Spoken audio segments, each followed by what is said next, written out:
Bien, voy a tener la lectura de la palabra del Señor en Efesios, capítulo 5, versículos 1 y 2.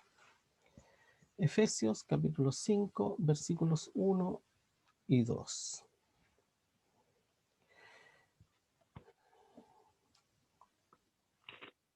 Jueves tras jueves, domingo tras domingo y así sucesivamente, ¿no es cierto? Eh, los creyentes nos reunimos para escuchar el consejo de la palabra de Dios.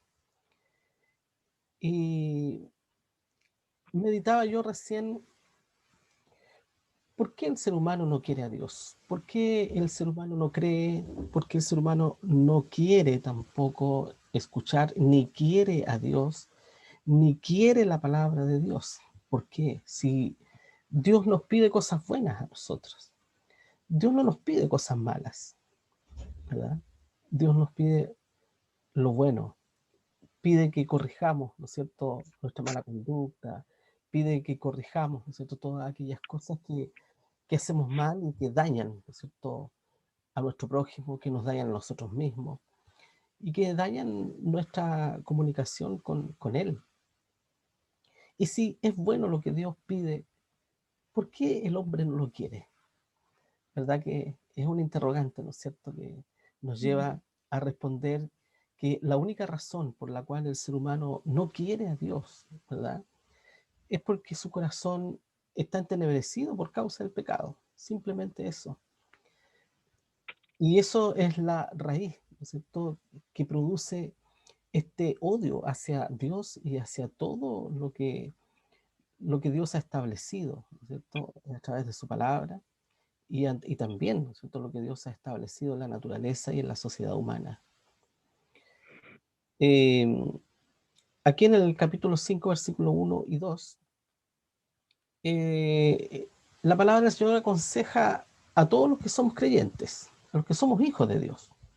Nos aconseja lo siguiente, diciendo: sed pues imitadores de Dios, como hijos amados, y andad en amor, como también Cristo nos amó y se entregó a sí mismo por nosotros, ofrenda y sacrificio a Dios en olor suave. Oremos. Padre Celestial, te damos gracias una vez más por estar en tu presencia, por permitirnos reflexionar en tu palabra. Yo te pido que tú hables, Señor, a nuestro corazón, a nuestra conciencia, que no sea una reflexión más, Señor, sino que sea de verdad una instancia en la cual tu palabra transforma nuestra vida, Señor, transforma nuestra mente. Toca tú, Señor, nuestros corazones, en especial aquellos que son incrédulos todavía, a aquellos que les cuesta creer, a aquellos que les cuesta ser fieles y seguirte, Señor, como lo dice tu palabra. Padre bendito, te ruego que perdones nuestros pecados, que nos limpies, Señor, de todas nuestras faltas, y que seas tú, Señor, quien esté en medio nuestro para dirigirnos, para dirigir nuestros pensamientos, nuestras palabras, Señor, de tal modo que tu palabra pueda calar profundamente, Señor, en cada uno de nosotros. Te lo pedimos y te lo agradecemos en el nombre de Jesús, nuestro Salvador. Amén. Bien, sed pues imitadores de Dios. Eh, ¿Sí? Estas Ah, palabras, ¿no bueno. es cierto?, que nosotros acabamos de leer acá, en realidad son la continuación de lo que viene diciendo el Señor ya capítulos anteriores, ¿no es cierto?, en extenso, invitando a cada creyente, no al mundo, no a aquellos que no creen, sino a los creyentes, a quienes hemos rendido nuestro corazón a Cristo, a nosotros, es a quien el Señor nos habla por medio de su palabra, ¿verdad? Y nos dice y nos llama, ¿no es cierto?, a dejar la pasada manera de vivir. Hay un antes y un después, como hemos visto, ¿no es cierto?, en algunas oportunidades en la vida de todos los cristianos. Hay un antes, ¿verdad? Antes de Cristo, cuando no le conocíamos, cuando no teníamos a Dios en nuestra noticia, cuando no lo teníamos en nuestros planes, cuando cada uno de nosotros vivía la vida como mejor le parecía, ¿m?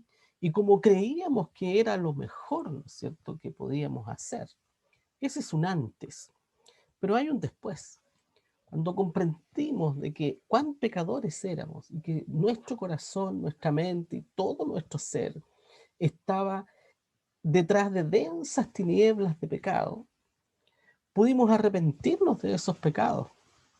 Y es Dios mismo, por los méritos de Cristo, como dice acá, ¿no es cierto?, quien se dio como una ofrenda por nuestros pecados, como un sacrificio por nuestros pecados, porque era necesario que estos pecados míos y los de ustedes, ¿no es cierto?, y los de cada creyente en todas partes del mundo y a lo largo de la historia, era necesario que esos pecados alguien los pagara, porque el que hace mal debe pagarlo, ¿no es cierto? ¿Qué dice la ley? Que el que comete algún delito, ¿verdad? Lo justo es que esa persona que comete un delito pague, ¿no es cierto?, ese delito. La injusticia sería que cometiéramos delitos y que nadie, ¿cierto?, nos acusara y que siguiéramos libres, como ocurre en muchos casos, ¿verdad?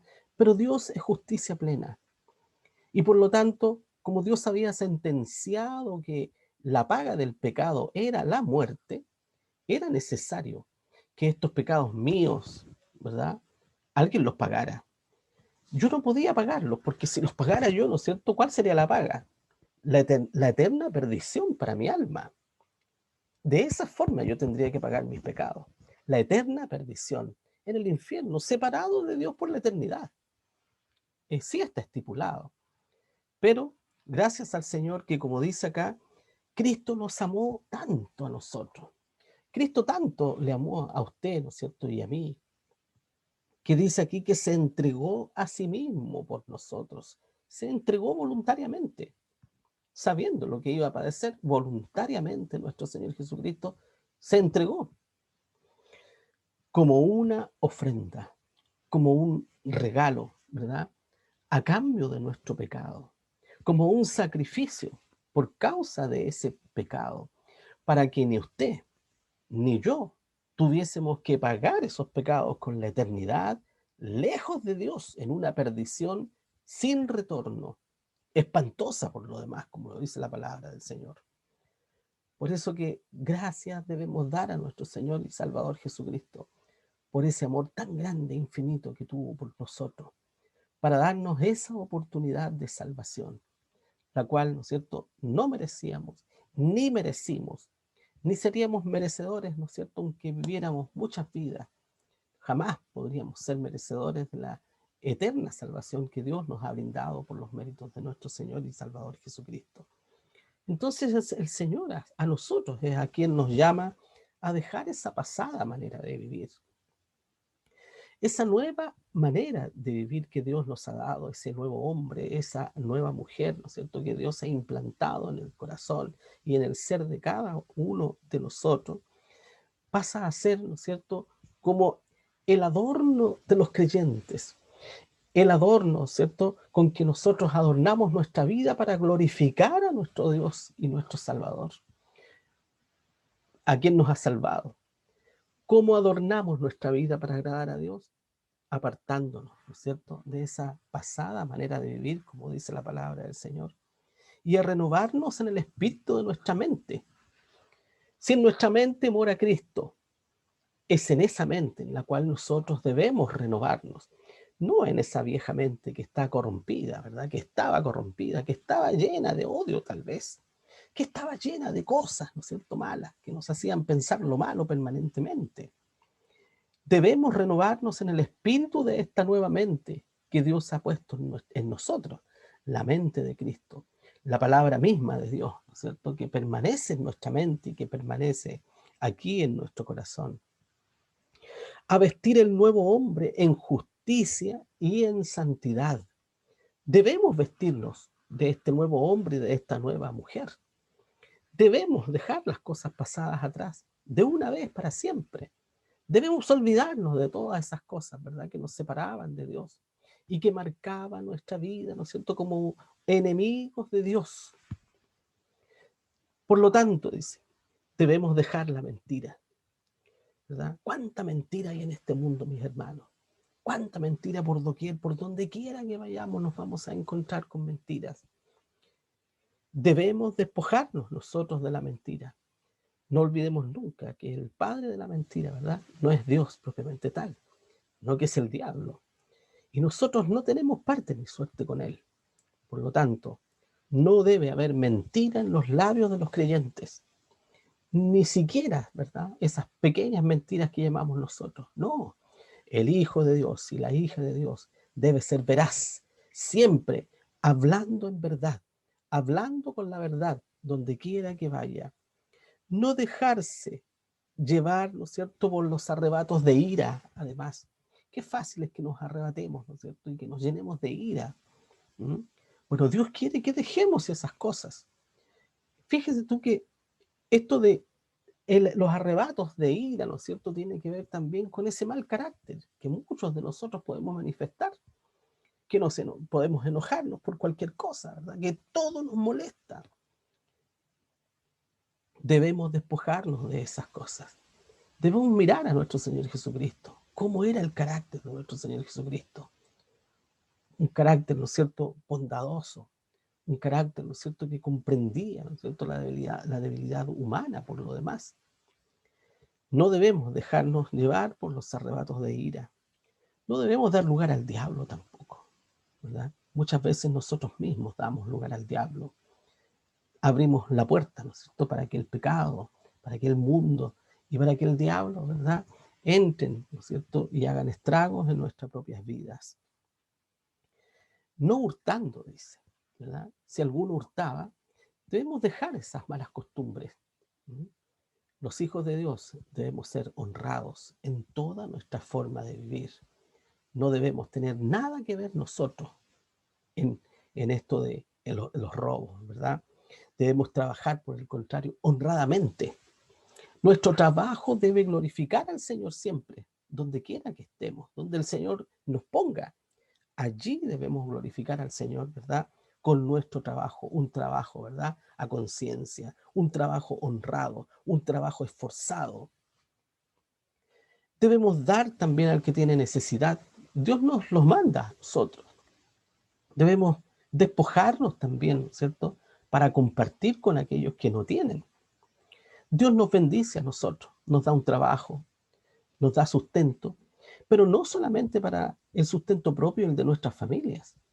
Dios nos da y nos bendice para que también nosotros podamos bendecir a otros. Nosotros somos parte, ¿verdad?, de una comunidad que nosotros llamamos el pueblo de Dios. Somos parte de esa iglesia, de la iglesia de Cristo visible en esta tierra, ¿verdad?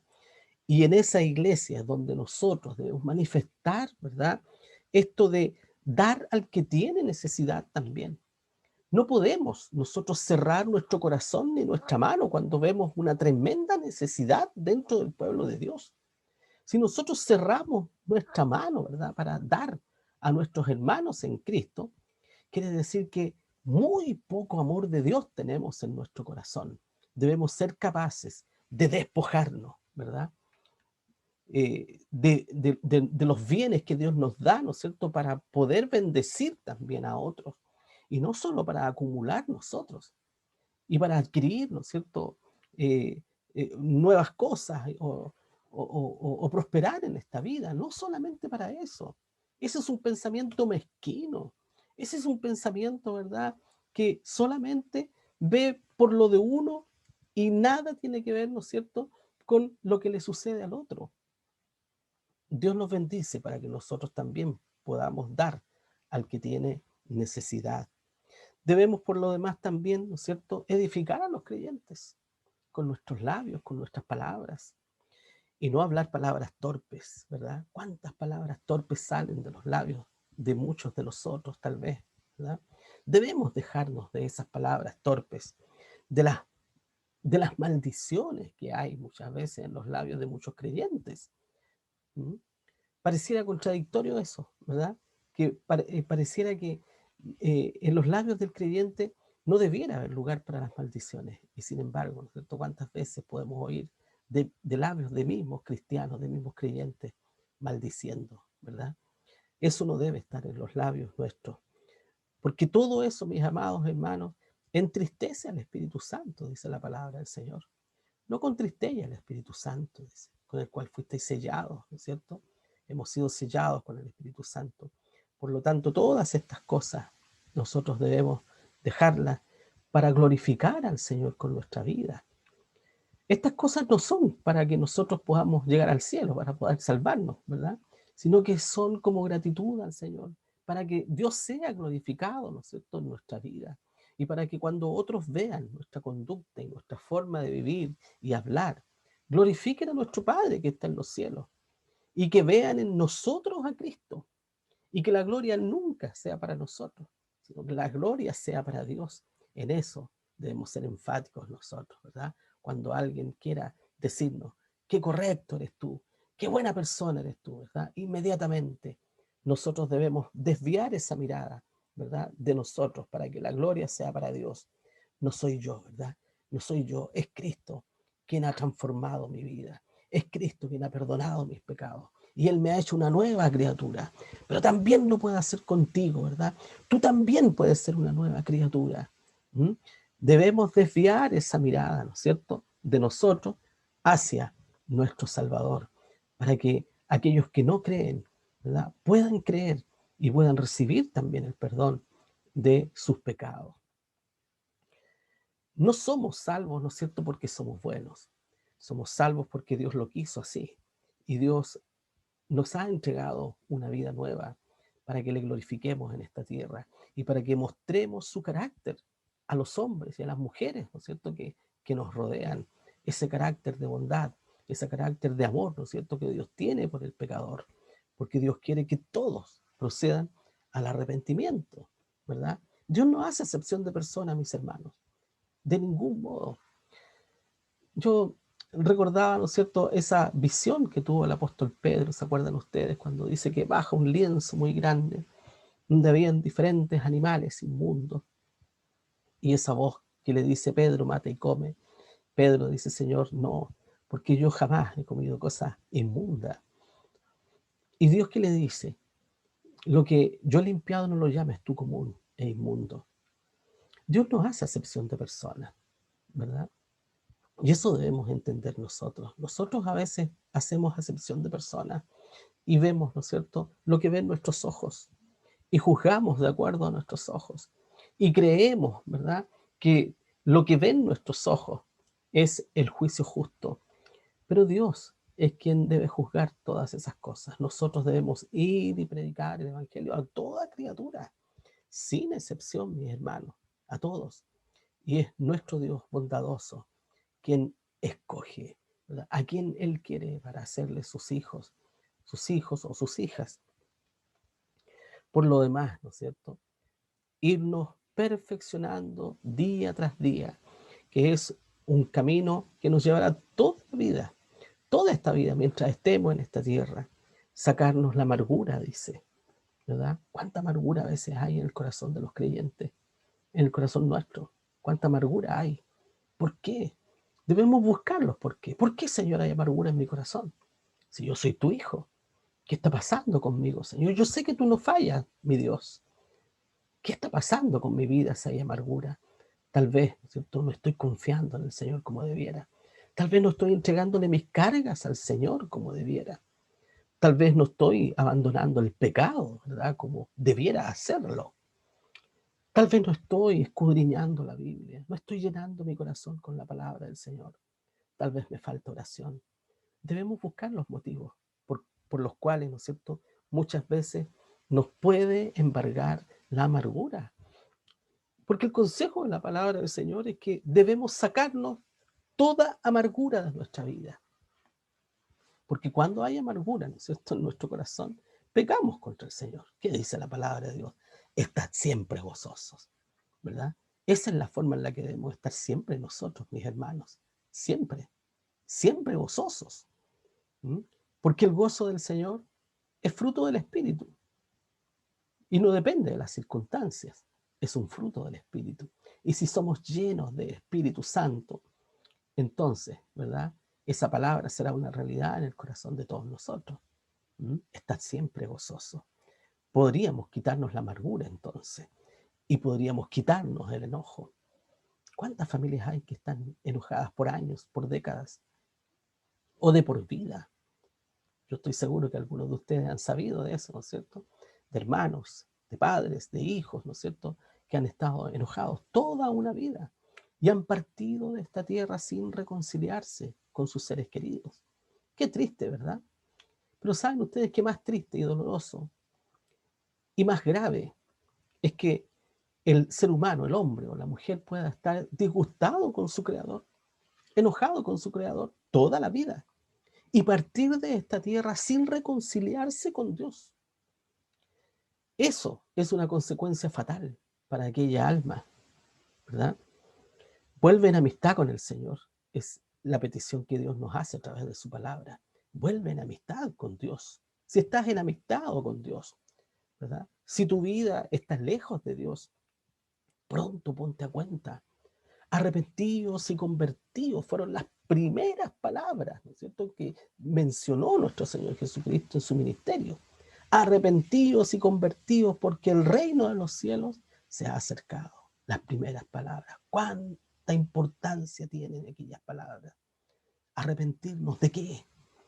Arrepentirnos de nuestras maldades, de nuestros pecados, de aquellas cosas que hacemos que a Dios no le gustan ni le agradan y que Dios las aborrece de nuestra vida.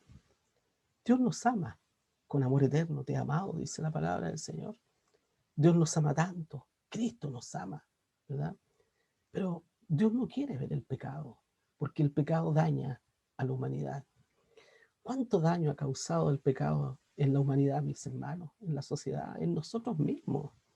¿Mm? Veamos nosotros mismos, en nuestro ser, en nuestro interior, cuánto daño nos produjo el pecado en nuestra vida, o cuánto daño produjo el pecado en aquellos que nos rodean, en aquellos que queremos. ¿Cuánto daño ha hecho nuestro pecado a los que nos rodean? ¿Cuánto daño hace el pecado de la sociedad a los países? ¿Cuánto daño hace el pecado de la humanidad a toda la tierra, a toda la creación que ha sido afectada por causa del pecado? Por eso que Dios no quiere ver el pecado, pero Dios sí ama, ¿no es cierto?, a sus criaturas.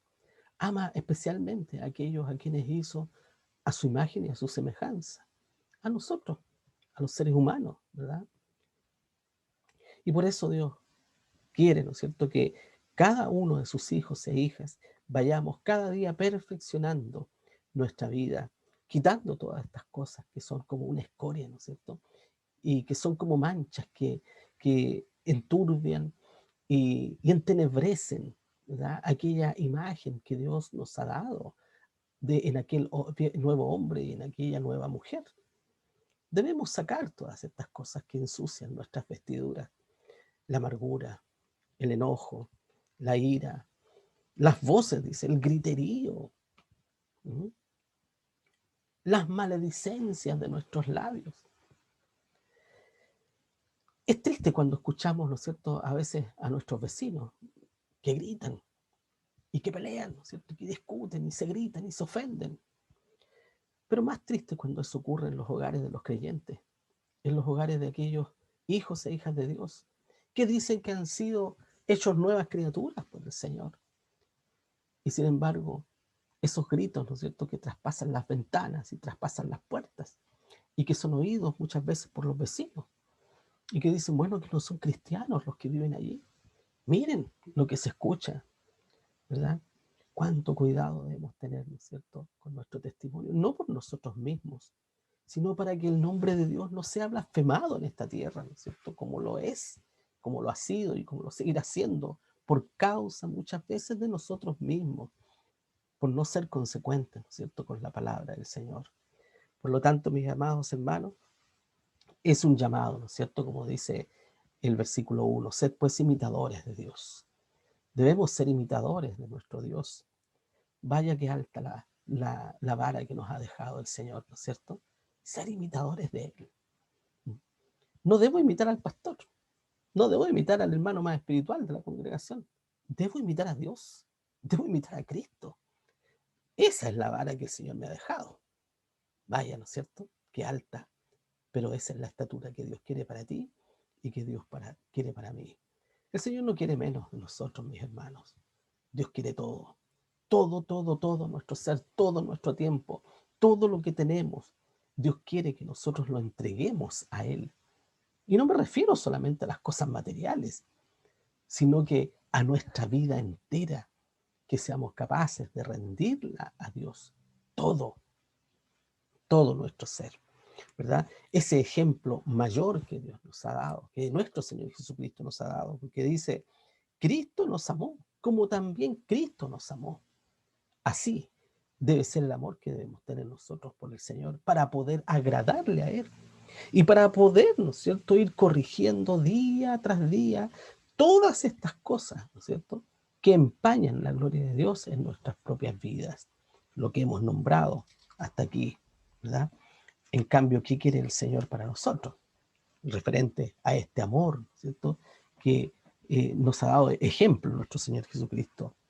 ¿Qué mejor que esta explicación tan maravillosa y perfecta del amor que podemos leer en la palabra del Señor en 1 Corintios 13, ¿verdad? Y que dice que si yo hablase lenguas humanas y angélicas, ¿no es cierto?, y no tengo amor, no me sirve de nada.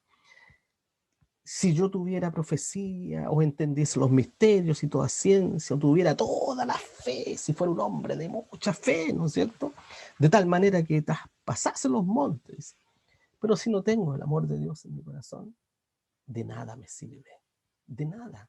Simplemente va a ser, ¿no es cierto?, como un címbalo que suena y nada más, como algo que se escucha, que suena y que su sonido se extingue y se apaga y que queda allí nomás.